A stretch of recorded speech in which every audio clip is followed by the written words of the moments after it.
ముందుగా అందరికీ బాలల దినోత్సవ శుభాకాంక్షలు. మన భారత మాజీ ప్రధాని జవహర్లాల్ నెహ్రూ గారి జన్మదినం రోజున ఈ బాలల దినోత్సవం జరుపుకుంటామనే విషయం మనందరికీ తెలిసిందే.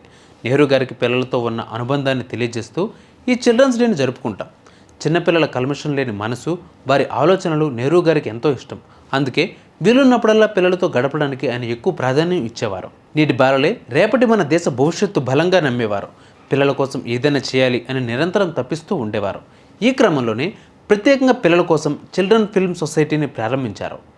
భారతదేశంలోని పిల్లల అభివృద్ధికి అలాగే సంక్షేమానికి ఎంతో కృషి చేశారు.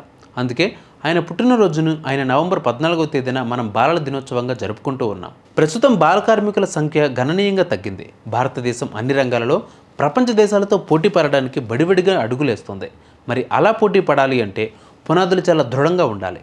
భారతదేశ భవిష్యత్తుకి పునాదులు బాలలే అని అందరూ అంటుంటారు. కానీ ప్రస్తుతం అమూల్యమైన బాల్యమే అయోమయంలో పడింది. రకరకాల నిర్ణయాలు, చర్యలతో కుసించుకుపోతోంది. ఉదాహరణకు కొన్ని మీతో పంచుకుంటున్నాం. నేటి బాలలే రేపటి పౌరులు. ఈ ఒక్క వాక్యం చాలు పిల్లలకు ఎంతటి స్వేచ్ఛ, విలువ ఇవ్వాలో అర్థం చేసుకోవడానికి. కానీ రేపటి భవిష్యత్తును తరగతి గదులకు మాత్రమే పరిమితం చేస్తూ ఉన్నారు.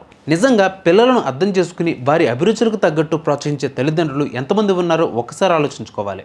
కేవలం స్కూల్లో చేర్పిస్తే తల్లిదండ్రుల పని అయిపోతుంది అని కొంతమంది భావిస్తున్నారు. అలాగే పిల్లలు కూడా మార్కులు ఒక్కటే లక్ష్యంగా పెట్టుకుంటున్నారు. ఈ విషయంలో మార్పు రావాల్సిన అవసరం ఎంతైనా ఉంది. నేటి సాంకేతిక యుగంలో చంద్రుడి మీదకు వెళ్ళగలిగాం, కానీ పిల్లల మనసుని అర్థం చేసుకోవడంలో విఫలమవుతున్నాం.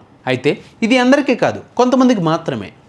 రాజస్థాన్లోని కోటా అనే జిల్లాలో కేవలం ఈ ఒక్క సంవత్సరంలో ఒత్తిడి తట్టుకోలేక 20 మందికి పైగా విద్యార్థులు ఆత్మహత్య చేసుకున్నారు. అంటే పిల్లల మీద ఎంత ఒత్తిడి ఉందో అందరూ అర్థం చేసుకోవాలి.